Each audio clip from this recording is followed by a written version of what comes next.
hindi natin alam kung ano bang consequence ng mga buzzer. Oo, kasi hindi nyo alam. Oo, hindi namin alam. So parang nung second day Kami lang na may parang nakakalam eh. parang nung second Kami lang day na apat parang na naano parents. na ako, nairita. Parang naano na ba, parang uminit na yung ulo ko kasi nga may mga nagmo. Kung ano yun, toko, may baby ba na ganun, di ba? Kung isipin mo may baby ba na ganun, tapos tapon dito, tapon doon, matamaan ang plasma, matamaan ang camera. Tapos yun parang pinipilit ko talaga, sabi ko, okay, hold.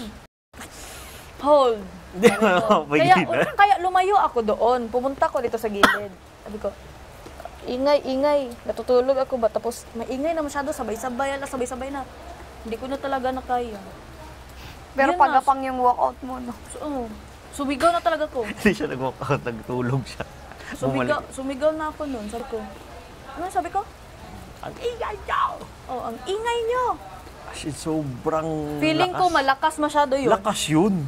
Nagulat ako kasi sila. sinusubuan ko yung mga baby girls. Natahimik sila nun sa akin. Tapos yun, pagkagabi nun, tapos kinausap ako ng kuya. At least, di ba, na ano ko yung na-feel ko. Tsaka hindi ko naman yung pinagsisihan kasi tama yung nagawa ko, pero iba lang pagka-deliver. Kasi nga, siguro sa init na din ng ulo, sa napikon, sa napuno, ganun-ganun mga emotion ba. Yun parang ganun. So, parang may ano din, parang may lesson din sa akin na, ano kasi ako, ang tawag doon ng impulsive ako mag-isip, hindi na ako nag-iisip. Like, kunwari, mag-isip ako ng pumunta ako doon, tapos hindi ko na inisip kung ano ang mga mangyayari ba. O parang magsisi ka, God, parang ganun.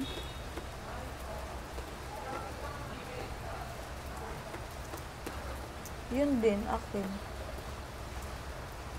Tsaka, isa din sa mga natutunan ko nung nag-agawan tayo ng pesto dito, huwag kang magpadala talaga sa emosyon mo. Kasi hindi ka makafocus. Hindi ka na makapag-isip ng maayos talaga. Halos lahat nga ng mga ganun ulit. Parang hindi naman... Ay, grabe, napagod yung emotional ko doon. I mean, sa lahat ng mga pinagdadaanan mo dito, parang isa din ako na parang nag-open up tayo ba? Parang binibigyan kita ng advice, ikaw binibigyan mo din ng advice. Tsaka nag-open din ako sa'yo na parang hindi ako comfortable na parang na mag-open ay na magsalita ka sa akin ng ganito ganyan na parang imbes na i-cheer up mo ako. Parang, di ba nasabi ko yan sa'yo? Personal.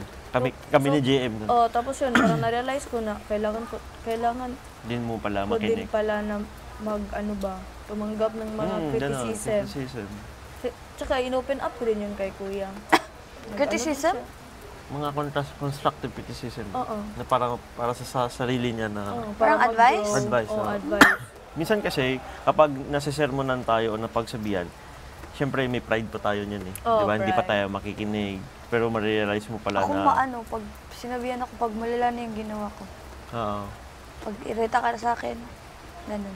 Minsan, hindi mo pa aaminin. Or may mga times din na... Pero kailangan mo din kasi, pag may sabihin ka sa isang tao, dapat yung malumanay. Oo, kalma din. Para Parang kayo hindi niya lang.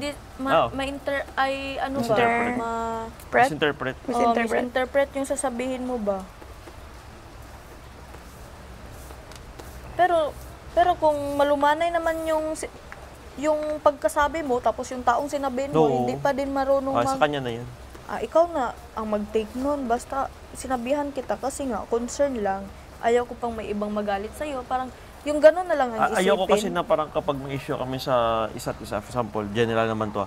For example, kung may issue of young, gusto ko dalawa lang tayo, hindi yung sa ibang tao, di ba? No, pag-usapan yung dalawa, wag na si ganyan. Tama na, parang tapos na. Wag kang matakot kung ano ang ma-feel niya sa sinabi mo. Ang isipin mo kung ano yung nasa heart mo at saka sa makakabuti sa kanya. Pero what if na parang may sinasabi ka sa isang tao, hindi to sa'yo sample general lang. Pero inulit-ulit niya pa rin. Parang ikaw matatamad ka na, no? Na mag-advise sa kanya. Kung hindi niya tinetake ba, di ba? Pero depende pa din yun sa tao. May papasok pa kaya ngayon? Gusto mo? Hindi natin alam. Ayoko. Gusto mo last na kayo? Hindi natin alam. Hindi natin alam. Si kuya lang ang may alam ng lahat. Feeling ko papasok Kung sa girls pwede. Ay, wala, pwede na pala. Kasi may... Ano? Kung sa girls pwede, kami isang kama dito nilalagay. Pero sabi ko, mamaya, 2 naman yung aalis. Feeling ko 2 girls, no? Tsaka 4 boys. Tama ba? hindi ko din alam. Feeling ko last na to. Na 17 may tayo papasok. lahat. Pati si Therese. Wala kang number? Ikaw?